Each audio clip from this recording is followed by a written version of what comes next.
The salt air from the Atlantic Ocean usually calmed me, but today it felt heavy with tension. I stood in the living room of the Outer Banks beach house, watching my older brother Derek pace back and forth like a lawyer presenting his closing argument. "You've been freeloading here for 2 months," Derek said, his voice sharp and deliberate. "That ends now. 48 hours, Amanda. That's all you get." He slapped a document onto the coffee table.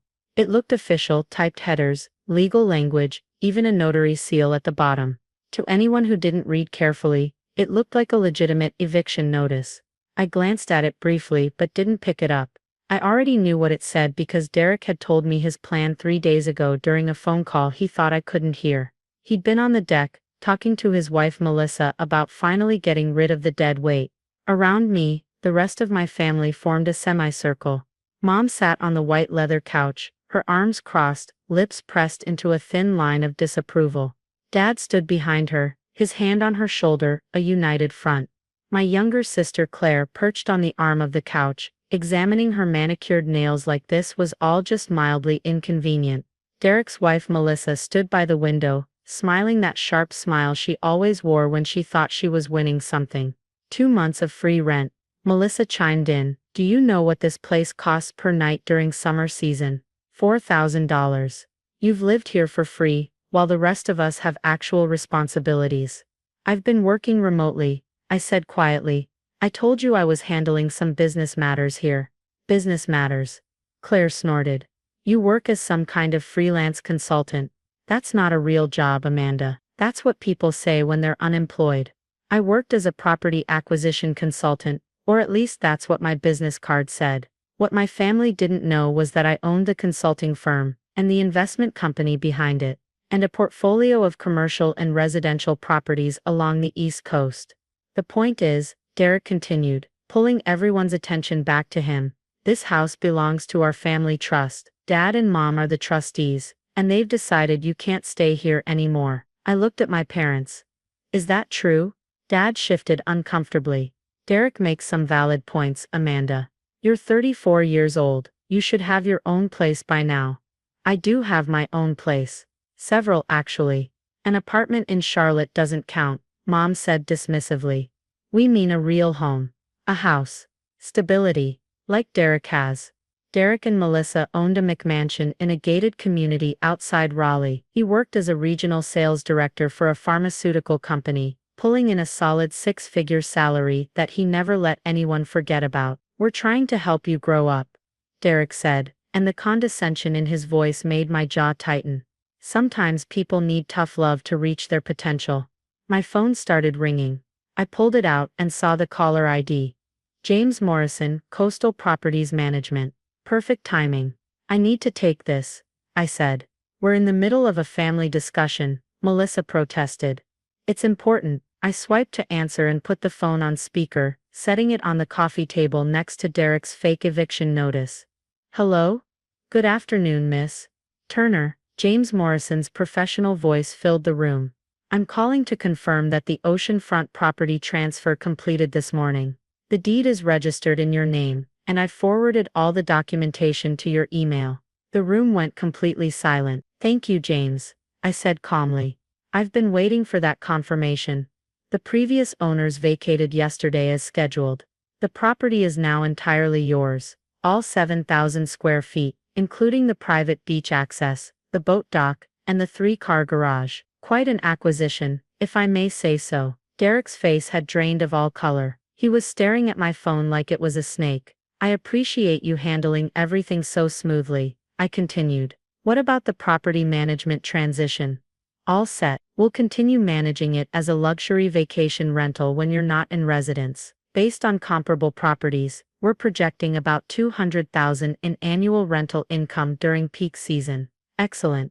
I'll review the marketing materials you sent and get back to you by end of week." "Perfect. Oh, and Miss Turner, congratulations on property number 12. Your portfolio is quite impressive for someone your age." "Thank you, James. I'll talk to you soon." I ended the call and looked up at my family. They were all frozen in various states of shock. "Property number 12, Claire whispered. I picked up my phone and slipped it back into my pocket. "Yes, I acquired another beach house about 3 miles south of here. Closed on it this morning." You bought a beach house. Mom's voice was faint. A 7,000 square foot beach house with private beach access, yes. The previous owners were retiring and wanted a quick sale. I paid cash. Derek found his voice. You don't have that kind of money. Don't I?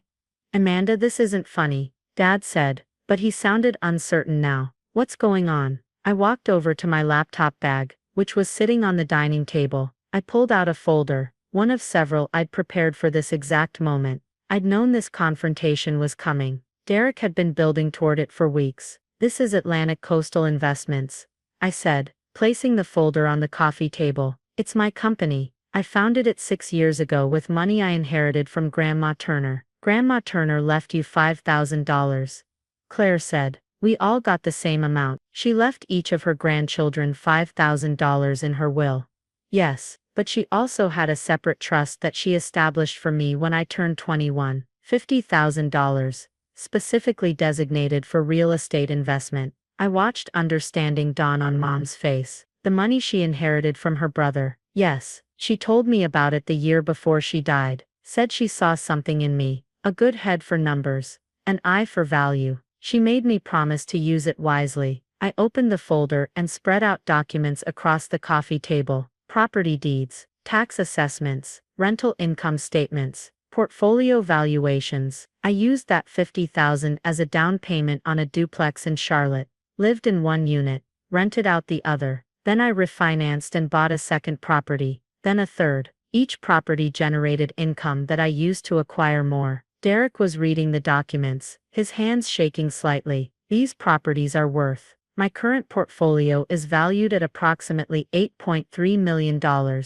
I said, 12 residential properties, 3 commercial buildings, and a small strip mall in Virginia Beach. Annual gross income runs around $900,000 give or take. The silence in the room was profound. I could hear the waves crashing outside, the cry of seagulls, the hum of the air conditioning. That's impossible, Melissa said, but her voice lacked conviction. It's very possible when you understand real estate markets, know how to identify undervalued properties, and aren't afraid of renovation projects. I pulled out another document. This is my consulting business.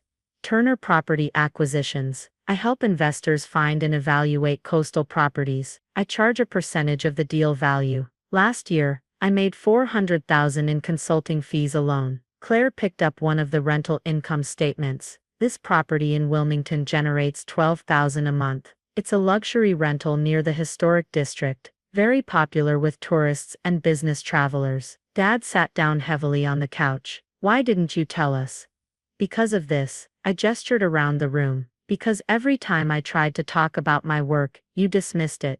Derek called me a freelancer with no real job. Mom said I needed to find stability. You all treated me like I was failing at life. We thought you were struggling.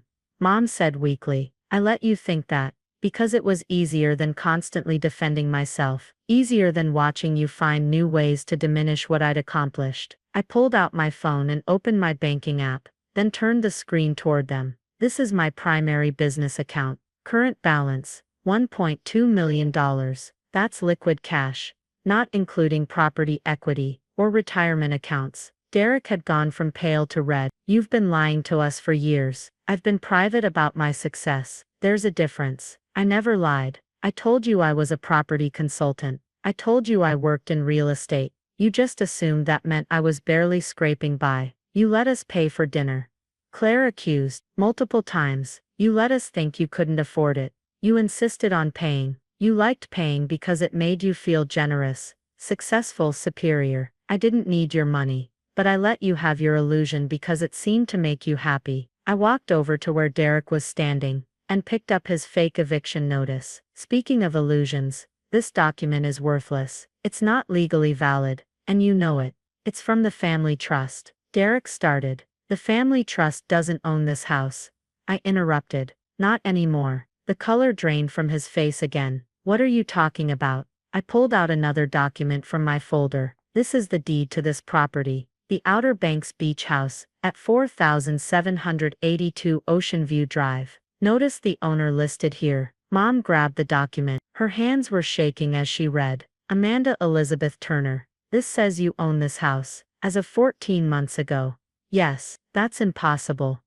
Dad said, we bought this house 20 years ago. It's been in the family trust since then. The trust owned it until last year, when you ran into financial difficulties. Do you remember the property tax crisis? I watched them remember. Last summer, there had been a reassessment of beachfront properties in the Outer Banks. Tax values had skyrocketed. The family trust, which owned this house, and 2 rental properties in Nags Head, had been hit with a massive tax bill, almost $80,000, due immediately. The trustees, you and Dad, were scrambling to find the money. You'd overextended on Derek's investment property in Raleigh, and didn't have liquid cash. You were talking about selling one of the Nags Head rentals at a loss just to cover the tax bill. Someone made an offer, Mom said slowly. A private buyer. They paid cash for the beach house. We got enough to cover the taxes and keep the rental properties. That private buyer was me. Well, technically it was Atlantic Coastal Investments,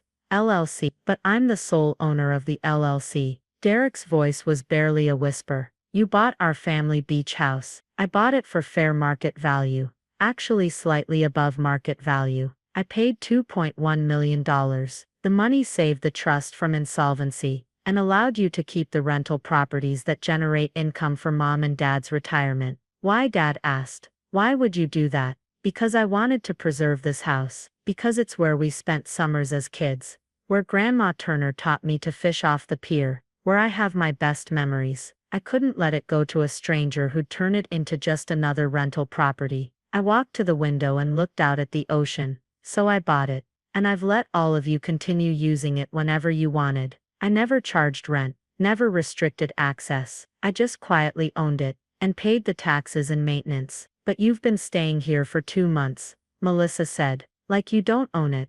I've been staying here because I'm working on a development project nearby, and this is convenient. But yes, I've been staying in my own house. Claire was still processing. So when Derek said you were freeloading, I was staying in my own property, which I've generously allowed all of you to use for over a year, without ever asking for anything in return. Derek looked at his fake eviction notice, then at me. For the first time in my life, I saw something like respect in his eyes. Or maybe it was fear. The deed's in your name, he said. We can't contest it. No, the sale was legal, properly executed, and filed with the county. Atlantic Coastal Investments purchased the property from the Morrison Family Trust. All trustees signed the paperwork. You can verify it with the county records if you'd like. I picked up my laptop and opened it, pulling up a spreadsheet. Since we're being transparent now, here's the full picture. I own this beach house outright. No mortgage. I own the new property I just closed on.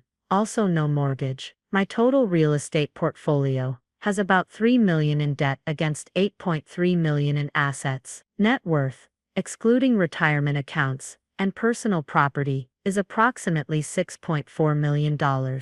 Mom's voice was barely audible. $6 million.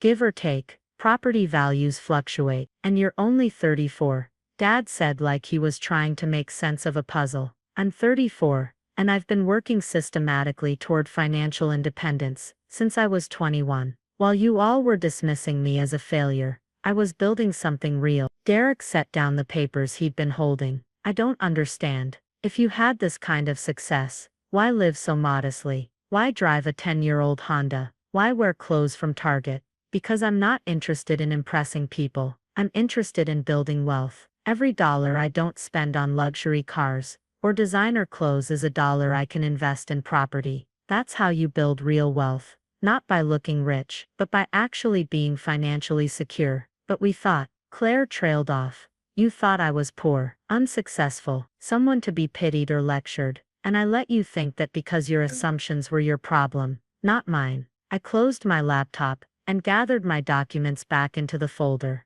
Now, about this eviction notice. Since I own this property, I'm the only one who can decide who stays and who goes. Derek's jaw tightened. Amanda, I was just trying to. You were trying to humiliate me in front of the family. You were trying to assert dominance and make yourself feel important by making me feel small. That's not. It is. We both know it is. I picked up his fake eviction document. So here's what's going to happen. You have 48 hours to remove your belongings from this house. Melissa gasped. You can't be serious. I'm completely serious. You wanted to give me 48 hours. Fine. Now you have 48 hours. Amanda. That's harsh. Mom said. Derek made a mistake. But he's family. Family, I repeated. Like how you all were family when you were planning to kick me out. When you were mocking my career. When you were treating me like a burden. I walked to the door and opened it. 48 hours. All of you. I want you out of my house by Sunday at 6 p.m. You can't throw us all out, Dad said, standing up. Be reasonable. I'm being perfectly reasonable. You were fine with throwing me out with 48 hours notice. I'm extending you the same courtesy. We didn't know, Claire said. We thought, you thought wrong. You made assumptions without asking questions. You decided I was a failure, and treated me accordingly.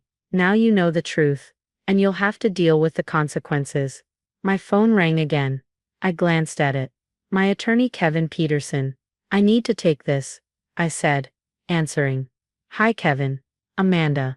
The incorporation paperwork for your new development company is ready. I need your signature on a few documents. Are you still at the Outer Banks property? I am. Great. I'm about 40 minutes away. I'll stop by with the papers. Also, I heard the closing went through on the Ocean View property. Congratulations on number 12. Thank you. I'll see you soon. I hung up and looked at my family, who were all staring at me with varying expressions of shock, confusion, and something that might have been embarrassment. That was my attorney, I said. He's coming by to finalize paperwork for my new development company. I'm branching out into commercial development along the coast. Development company? Dad asked. Yes. I'm partnering with 2 other investors to develop a mixed-use property in dock, retail space, condos, a boutique hotel. The project budget is about $20 million. My share is 30%. Derek sat down heavily. $20 million. It's a significant project. Yes. But the area is growing, and the market research supports it. I expect to see strong returns within 5 years. I checked my watch. Kevin will be here in about 30 minutes. I'd prefer if you weren't all here when he arrives. Family meetings with my attorney present tend to get complicated. Amanda. Mom said, standing up. Please. Can we talk about this? What's there to talk about? We made a mistake. We misjudged you. We're sorry. Are you, or are you just sorry that you were wrong? The distinction seemed to hit her hard. She opened her mouth, then closed it. Here's the truth, Mom. For years you've all treated me like I was less than, less successful, less ambitious, less worthy of respect. And I tolerated it, because you're my family, and I loved you. But today Derek crossed a line. He tried to humiliate me with a fake eviction notice. He tried to throw me out of my own house. He didn't know it was your house. Dad said. That's not the point. The point is that he felt entitled to make that decision without even asking me about my situation. He assumed he had the right to dictate my life. I looked at each of them. All of you did. You all assumed you knew better, knew more, knew what was best for me. None of you ever asked about my work. You just assumed it wasn't important. We want to make this right, Claire said softly. Do you? Because making it right doesn't mean apologizing and going back to how things were. Making it right means fundamentally changing how you see me and how you treat me. There was a knock at the door. I opened it to find James Morrison, standing there with a tablet in his hand. Miss Turner. I apologize for dropping by unannounced. I was in the area and wanted to show you the preliminary marketing photos for your new property. Of course, come in. I gestured him inside. James walked in, nodded politely at my family, and handed me the tablet. We had a photographer out there this morning. I think you'll be pleased with the results. I scrolled through the images. The new beach house looked stunning. Wide decks, floor-to-ceiling windows, updated kitchen with commercial-grade appliances. This is excellent work, James. Go ahead with the listing at our discussed price point, $4,000 per night during peak season. Yes, and make sure the calendar blocks out June and July for personal use. Already done. He took back the tablet. I'll have the full marketing package ready by Monday. This property is going to be very popular. After James left, the silence in the room was thick. $4,000 a night, Melissa said quietly. That's what we pay when we rent beach houses for vacation. That's the market rate for luxury oceanfront properties. I said. My new house will generate substantial income when I'm not using it. Another car pulled up outside. Through the window, I saw Kevin's Mercedes. That's my attorney. You should all leave now. Amanda. Please, Mom.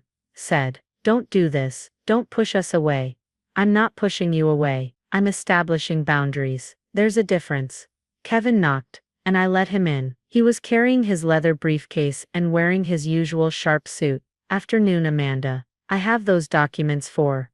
He stopped seeing my family. Oh, I didn't realize you had company. They were just leaving, I said. Kevin set his briefcase on the dining table and started pulling out documents. These are the articles of incorporation for Coastal Development Partners, LLC. I Need your signature here, here and here. I signed while my family watched. And this, Kevin continued, is the partnership agreement between you, Michael Torres and Susan Way. You're contributing $6 million in capital for your 30% stake. That's correct. Excellent. Michael and Susan are thrilled to have you on board. Your track record with property acquisition is exactly what this project needs. After Kevin left, my family was still standing in the living room, looking shell-shocked. $6 million. Dad said. You're investing $6 million in a development project. Yes. Where did you get $6 million? I have it. Between liquid cash, property equity I can leverage, and credit lines against my existing portfolio. I have access to more than enough capital. Derek shook his head slowly. I don't understand how we missed this, how we didn't see what you were building. You didn't see it because you didn't want to see it. It was easier to believe I was failing than to accept that I was succeeding in ways you didn't understand. I looked at my watch. It's 3 p.m. You have until 6 p.m. Sunday. That's 48 hours exactly. You're really going to kick us out? Claire asked. Yes. What about future visits? Mom asked. Can we still use the house sometimes? That depends. On what? On whether you can accept me as I actually am. Not as you want me to be. Not as you assumed I was.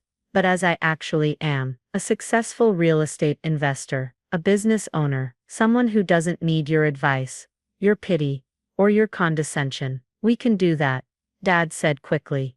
Can you? Because I'm not convinced. For years you've defined your relationship with me based on the assumption that you were more successful, more established, more knowledgeable. Can you handle a relationship where that's not true? The question hung in the air.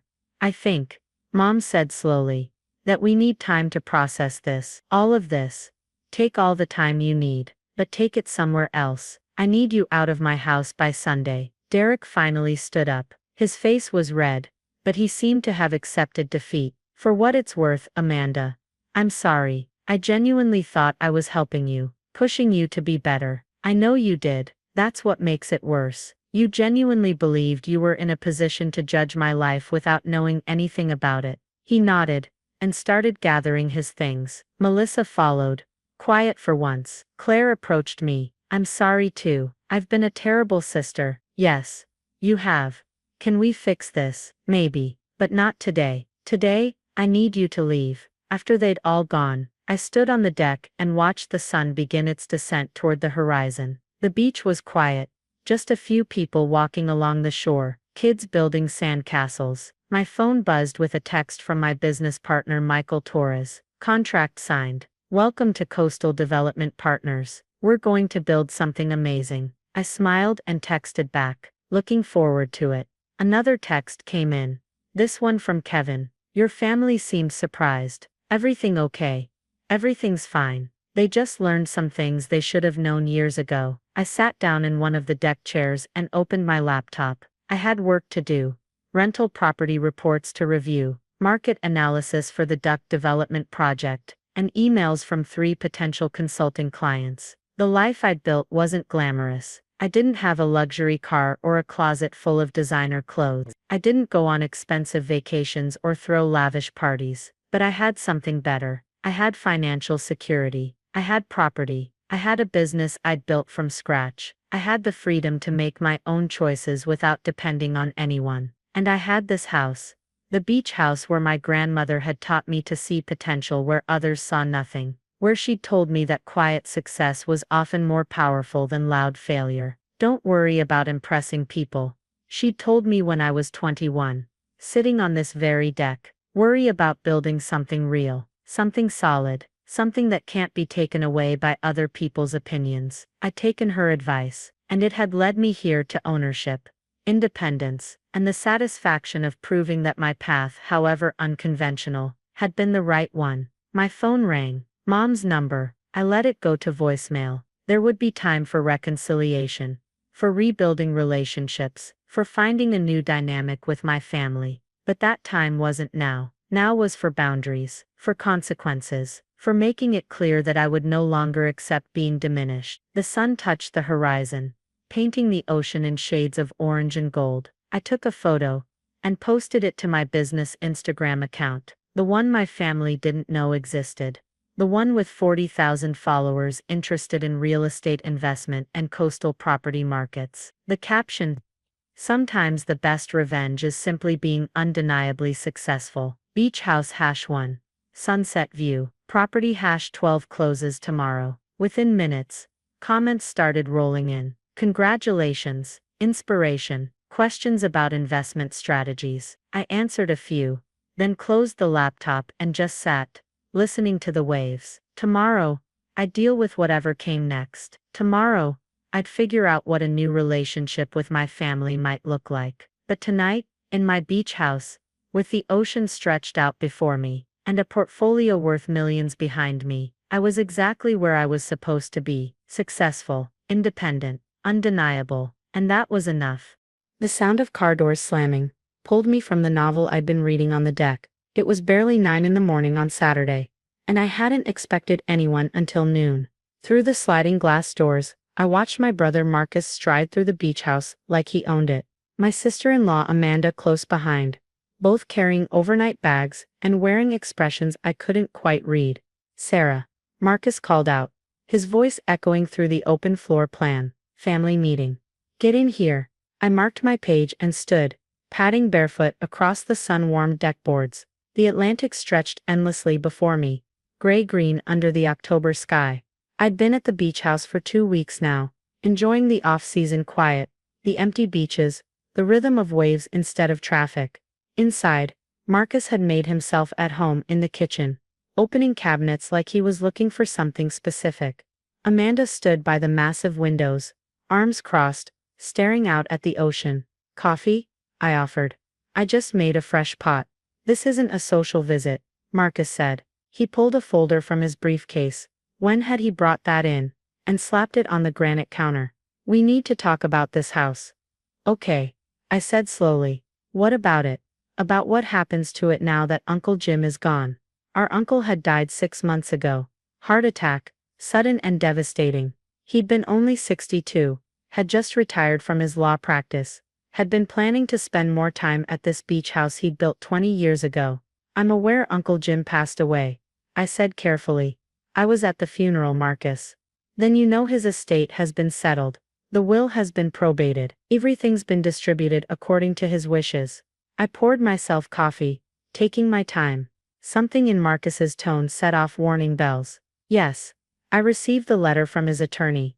Uncle Jim left me his book collection and his grandfather clock." "Exactly." Marcus smiled, and it wasn't a pleasant expression. Books and a clock. Sentimental items. Things that cost nothing to maintain. They meant something to him. To us. He used to read to me from those books when I was little. Very touching. Marcus opened the folder, pulled out several sheets of paper. To us. This house, this oceanfront property, worth approximately $2.8 million, was left to me. The words hung in the air between us. Outside, a gull cried, sharp and lonely. "I see," I said. "Do you? Because you've been living here rent-free for the past 2 weeks. Actually, you've been coming here whenever you want for years, treating it like your personal vacation home. That ends now." Amanda finally turned from the window. "Marcus, maybe we should." "No." He cut her off. "This needs to be clear. Sarah, I'm not trying to be cruel, but I have plans for this property. Amanda and I are going to use it. Our kids need a summer place. My business partners and I need somewhere to entertain clients. I can't have you just showing up whenever you feel like it." I took a sip of coffee. It was good. I'd bought the beans from a local roaster, had ground them fresh this morning. What exactly are you saying, Marcus? I'm saying you need to pack your things and leave. By Monday morning. That's 48 hours. I'm aware. I'm being generous, actually. Legally, I could have you removed today. But we're family, so I'm giving you the weekend. The sliding door opened, and more family poured in. My mother, my father, my sister Jenna, and her husband Kyle. They must have all come in a caravan, planned this intervention without telling me. Oh good. Everyone's here, Marcus said. Sarah, maybe mom and dad can explain this better than I can. My mother wouldn't meet my eyes. My father cleared his throat, looking uncomfortable in his polo shirt and khakis. Hey, Marcus inherited the house. It's his property now. You can't just camp out here indefinitely. Hey. I wasn't planning to camp out indefinitely, I said. I took 2 weeks of vacation. I've been here for 2 weeks. 2 weeks without paying rent. Jenna added. She'd settled onto one of the bar stools, looking around the house with an appraising eye. God, I'd forgotten how gorgeous this place is. Marcus, when you said we could use it for our anniversary next month. Absolutely. Marcus said. In fact, I've been thinking we should set up a schedule. The family can rotate weekends. Jenna, you and Kyle can have first weekend of every month. Mom and Dad, second weekend. Amanda and I will take the rest, except holidays, which we'll divide fairly. They were dividing up access to the house like it was a timeshare, and none of them seemed to see anything wrong with this. My coffee had gone cold in my hand. Where exactly do you expect me to go? I asked quietly. Back to your apartment. Marcus said. The one you rent in the city. Your actual home. My lease ended last month. I didn't renew because I stopped myself. Because what? Amanda asked, and there was something almost kind in her voice. Almost. It doesn't matter. It does matter, Marcus said, his tone softening slightly. Look, Sarah, I know you've had a tough year. The layoff, the breakup with David, but you can't hide out at the beach house forever. You need to get your life together. Find a new job. Get a new apartment. Living here isn't solving your problems. The layoff had been 8 months ago.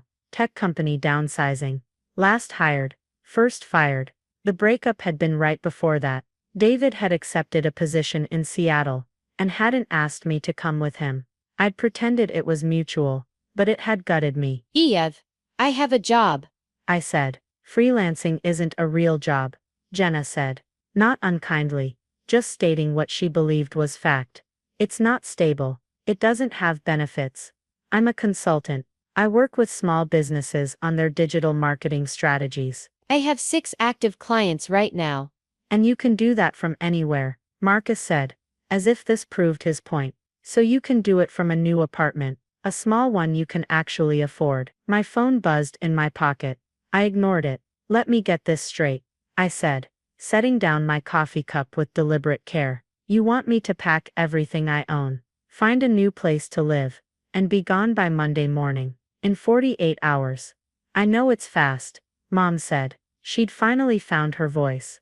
But honey, Marcus is being reasonable. He's the owner now. he has every right to decide who stays here and when. We're not trying to hurt you, Dad added.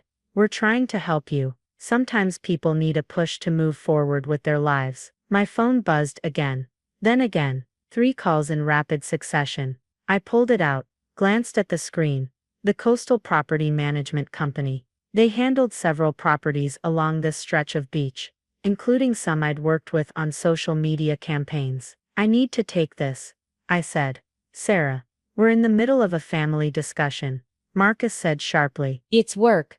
I'll just be a minute. I stepped out onto the deck. Sliding the door closed behind me. The wind had picked up, pulling at my hair, carrying the salt smell of the ocean. This is Sarah Davidson, I answered. Miss Davidson, this is Tom Brennan, from Coastal Elite Property Management. I apologize for calling on a Saturday, but we have a situation that requires your immediate attention. Tom. I'd worked with him for 3 years, since he'd hired me to revamp his company's social media presence and digital marketing strategy. Good guy, former Marine, ran his company with military precision. What kind of situation? We've received a complaint from one of your neighbors at the Sandpiper property. Apparently there's been some unusual activity at the house. People claiming ownership, making threats to remove the current occupant. The neighbor was concerned it might be a scam situation, and called us to verify. I closed my eyes. Of course someone had noticed the sudden influx of cars. Tom, I'm the current occupant. The people are my family. There's been a misunderstanding about ownership. A misunderstanding. His voice went flat, professional. Miss Davidson, you've owned that property for 4 years. There's no misunderstanding. Do you need us to intervene? Because if someone is threatening you or attempting fraud. No, I said quickly. It's complicated. My family thinks my brother inherited the house from our uncle. They don't know that I bought it. Silence on the other end. Then they don't know. You own a $2.8 million oceanfront property. It never came up. It never. He stopped himself. Miss Davidson, with all due respect, how does that never come up? I'm a private person. I didn't want them treating me differently. Because of money. So you let them think you're struggling while you own 3 rental properties. And the house you're currently living in. 4 rental properties now. The Arlington Street duplex closed last month. Another silence. Miss Davidson, your brother is claiming he inherited this property, and has threatened to evict you by Monday. Is that correct? That's correct. Would you like me to come over and clarify the ownership situation? Because I have all the documentation in my office. Purchase records, deed, title insurance, property tax payments. I can be there in 20 minutes. Through the glass door, I could see my family talking animatedly. Jenna was pointing at different parts of the house, probably discussing renovation ideas. Marcus had his phone out, likely looking at furniture, or making plans. Mom and Amanda were examining the kitchen like they were already planning holiday meals there. Not yet, I said. Let me try to handle this myself first, if you're certain. But Miss Davidson, if they're planning to change locks, or physically remove you, that's illegal. Even if they believe they own the property, they'd need to go through proper eviction procedures, which take months. And since you actually own it, they have no standing whatsoever. I understand. Thank you, Tom.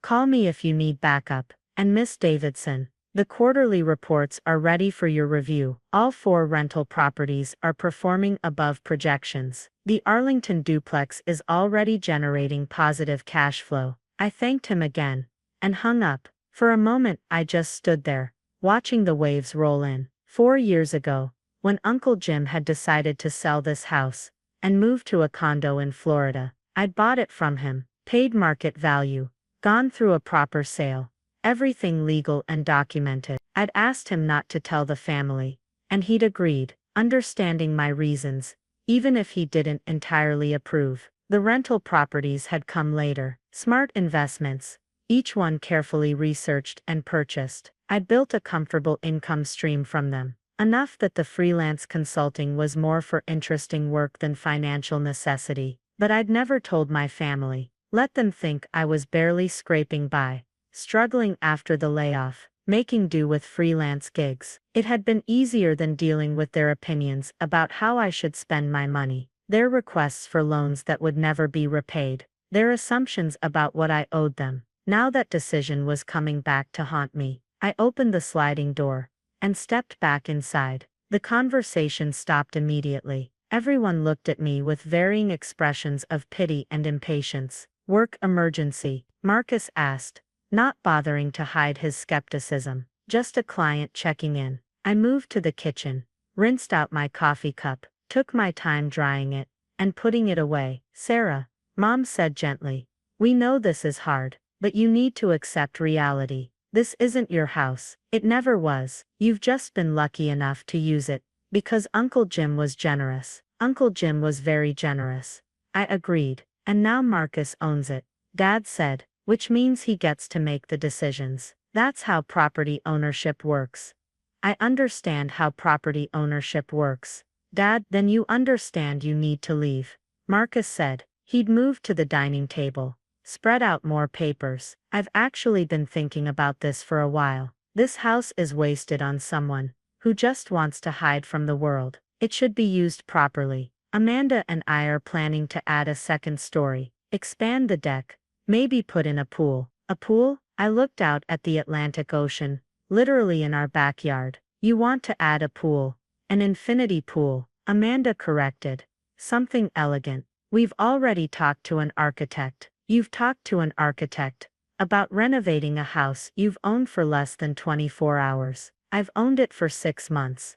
Marcus corrected. Since Uncle Jim's will was probated, I just haven't had time to deal with you squatting here until now. Squatting. The word landed like a slap. Kyle spoke up for the first time. Maybe we should all take a breath here. Sarah. Obviously this is a shock. But Marcus is being generous.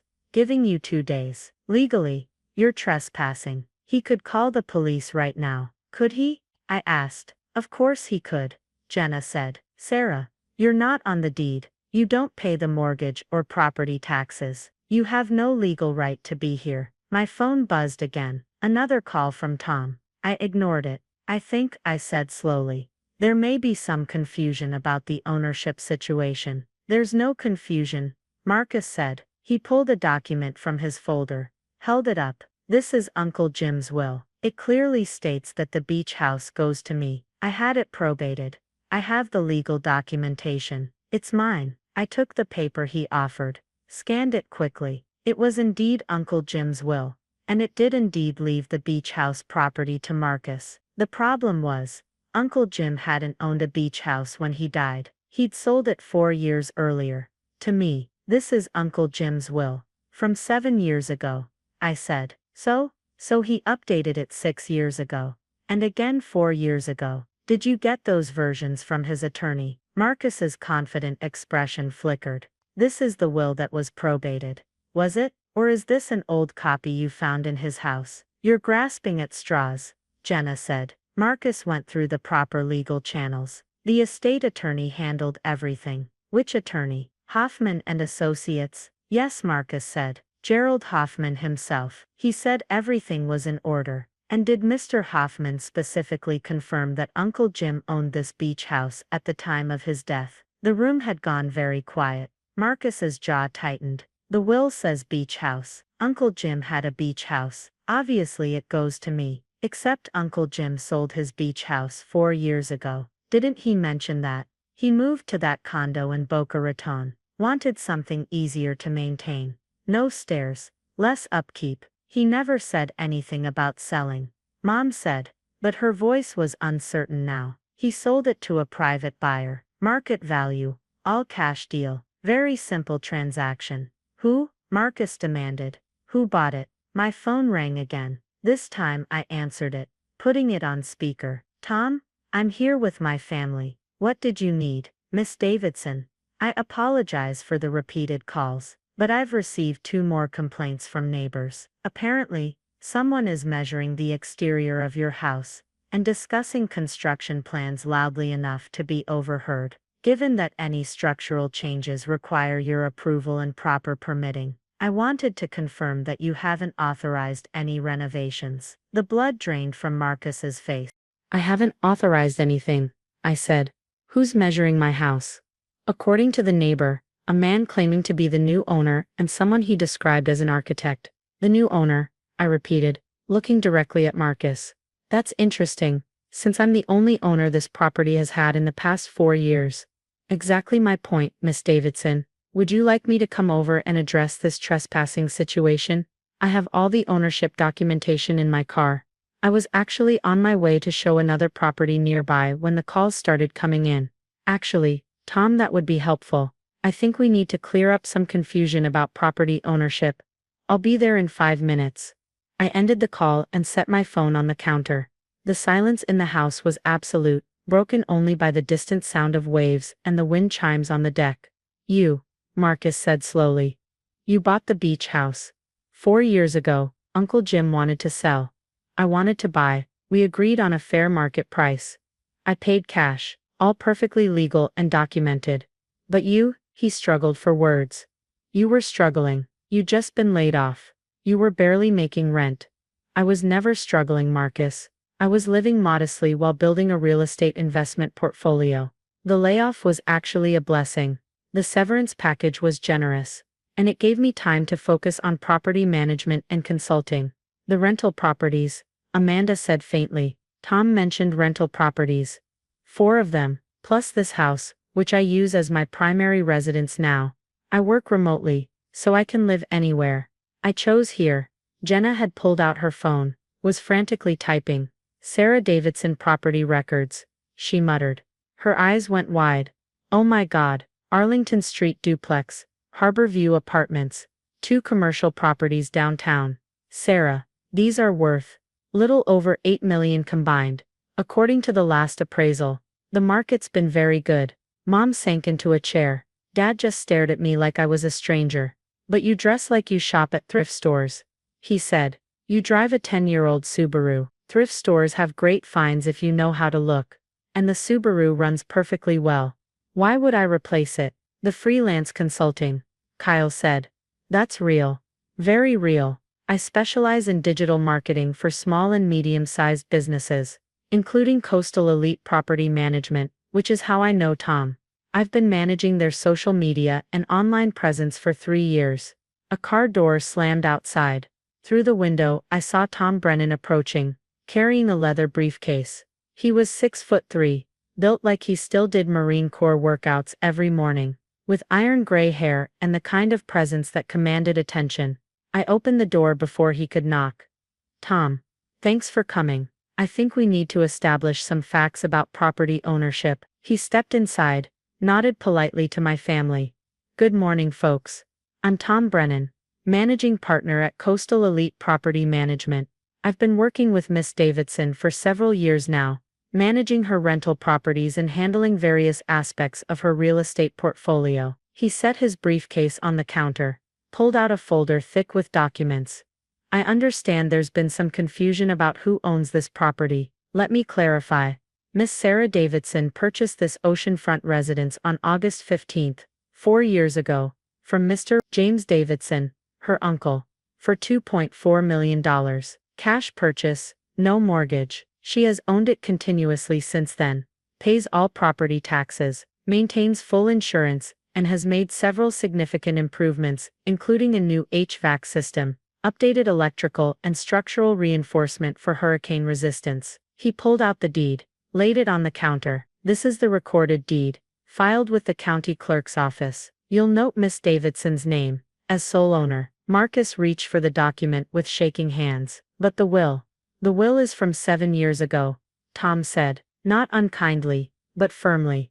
At that time Mr. James Davidson did own this property. However, he sold it 4 years ago. The will was never updated to reflect that sale, which is unfortunate but not uncommon. The property wasn't part of his estate when he died, because he'd already sold it. Why didn't his attorney say something? Jenna demanded. Because the estate attorney's job is to distribute what the deceased owned at time of death. Mr. James Davidson owned a condominium in Florida, some stocks and bonds, personal property. The beach house wasn't part of his estate. The attorney had no reason to mention it. Marcus said the attorney confirmed everything was in order. Amanda said, I'm sure he did. Tom agreed. Everything in the actual estate was in order. But the beach house hadn't been part of that estate for 4 years. He pulled out more documents, property tax payments, all in Miss Davidson's name, utility bills, insurance policies, HOA fees, 4 years of documentation proving continuous ownership. You lied to us, Marcus said, turning to me. His face was red, a vein pulsing in his forehead. You let us think you were broke, struggling, while you owned millions in property. I never lied, I said quietly. I just didn't advertise my finances. They're private. We're family. Exactly. We're family. Which means you should care about me whether I'm broke or wealthy. But instead you showed me exactly how you treat family members you think are struggling. You gave me 48 hours to pack up my life and leave. You divided up access to what you thought was your house without even asking how I was doing or where I would go. Mom was crying silently. Dad looked like he'd aged 10 years in 10 minutes. All those times we offered to help, Jenna whispered. The job leads, the suggestions to move back home, save money. You were being condescending, I said. Not helpful. There's a difference. Tom was checking his phone. Miss Davidson, I hate to interrupt, but I have another call. The question I asked earlier remains relevant. Do you want me to proceed with formal trespass notices? Because legally, everyone here is on your property without your permission. The words hung in the air like a blade. Marcus's architect friend was still outside, I realized, probably still measuring and taking notes about a house he'd never have permission to renovate. You wouldn't. Marcus said, we're family. You were ready to have me removed. In 48 hours. I pointed out, from my own house. You even mentioned calling the police. That's different. I thought you owned it, but you don't. I do. So now the question is what happens next. Tom glanced at his watch. I need a decision, Miss Davidson. I have 3 more properties to check on today. I looked at my family. Mom was still crying. Dad looked devastated. Jenna seemed to be running calculations in her head, probably reassessing every interaction we'd had for the past 4 years. Kyle just looked uncomfortable, like he wanted to be anywhere else. Amanda was the only one who met my eyes directly. We were cruel, she said. I was cruel. I'm sorry, Sarah. We should have asked about your situation instead of assuming. You should have treated me with respect regardless of my situation. I said, you're right. We should have. Marcus still looked angry, but underneath it I could see the humiliation setting in. He'd announced ownership of a multi-million-dollar property to the entire family. He'd probably told his business partners, his architect, his friends. Now he'd have to admit it was all a mistake. Tom, I said finally, I don't need trespass notices, but I would like you to speak with the man outside, who's measuring my house, and explain that he's on private property without authorization. And perhaps you could recommend a good real estate attorney, who specializes in estate law, in case my family wants to verify anything else about Uncle Jim's estate. Consider it done. He packed up his documents efficiently. The quarterly reports are in your email. All properties performing well. The duplex has a waiting list for the second unit. After he left, the silence felt heavier than before. Through the window, I watched him speak with the architect, saw the man's embarrassed retreat to his car. I think, I said carefully, that everyone should probably leave now. I came here for a quiet vacation, and this isn't quiet anymore. Sarah, please. Mom said, we need to talk about this. We just did talk about it. You all made your position very clear. I'm the family member who doesn't deserve consideration unless I can offer you something valuable. Well, now you know I have valuable things, but that doesn't change how you treated me when you thought I had nothing. That's not fair, Jenna protested. We were trying to help, by giving me 48 hours to find a new place to live, by dividing up Marcus's house before even checking if he actually owned it, by treating my work as not real, and my choices as failures. I shook my head. That wasn't help. That was judgment. What do you want from us? Marcus asked. His anger had deflated into something that looked like defeat. I want you to leave. I want you to think about how you treat people when you think they can't offer you anything. And maybe, eventually, we can have a real conversation about being a family. But not today. They left in a slow, awkward procession. Mom tried to hug me. I let her, but I didn't return it with any warmth. Dad wanted to talk about Uncle Jim, about why he'd never mentioned selling the house. I told him to call Uncle Jim's attorney in Florida, if he wanted answers. Marcus was the last to leave. He stood at the door, keys in hand, looking back at the house, like he was memorizing it. I really did think it was mine, he said. I know. Uncle Jim's will said. Uncle Jim's will was outdated. It happens. But Marcus, you didn't just think you owned this house. You thought you had the right to throw me out of it with 48 hours notice. That's the part I can't forget. He nodded slowly. For what it's worth, I am sorry, not for the misunderstanding, for how I treated you. Noted. After they'd all driven away, I stood on the deck watching the sun climb higher over the Atlantic. My phone buzzed with a text from Tom. Architect apologized profusely, confirmed he was hired under false pretenses. Also, your brother's wife called my office, asking about investment properties. Should I return that call? I smiled despite myself, and texted back, your discretion. The house felt bigger with everyone gone, but not empty. It felt like mine again. I'd bought it because I loved it.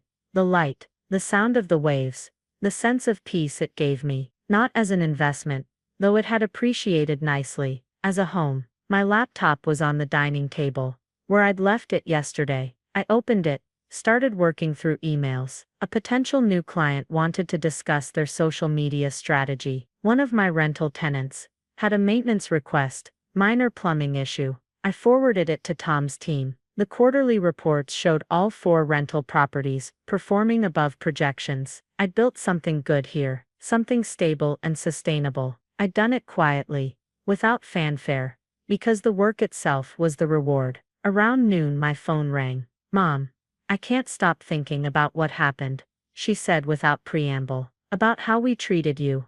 "Mom. No.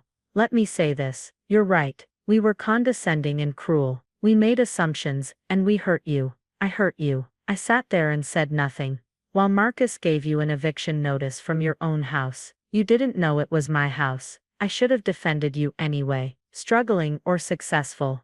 You're my daughter. You deserved better." I closed my eyes, listened to the waves. "Thank you for saying that. Can we try again?" "Not today. I understand you need space, but sometime. I want to know about your real life, the business, the properties, the work you actually do. I want to know my daughter, not the version I made up in my head." "I'd like that," I said, and I meant it. After we hung up, I made fresh coffee and took it out to the deck. The October sun was warm, the breeze cool, a perfect beach day in the off-season. No crowds, no noise, just the eternal rhythm of waves on sand. My phone buzzed one more time. A text from Marcus told the architect the truth. He was very understanding. Also told my business partners I made a mistake. They were less understanding. "I think I owe you more than an apology. I owe you amends. I'll work on figuring out what that looks like." I didn't respond immediately. Instead, I watched the ocean, thought about Uncle Jim, about the trust he'd had in me when he sold me this house, about the quiet pride he'd shown when I told him about each new property acquisition, each successful client. "Keep building," he told me the last time I saw him. "Keep growing, but don't let success change who you are." I hadn't let it change me, but maybe I'd let the fear of it changing others keep me too isolated, too secretive. There was a balance to be found somewhere between broadcasting every achievement and hiding every success. Eventually I'd find it. For now I had my house, my ocean, my peace. Everything else could wait.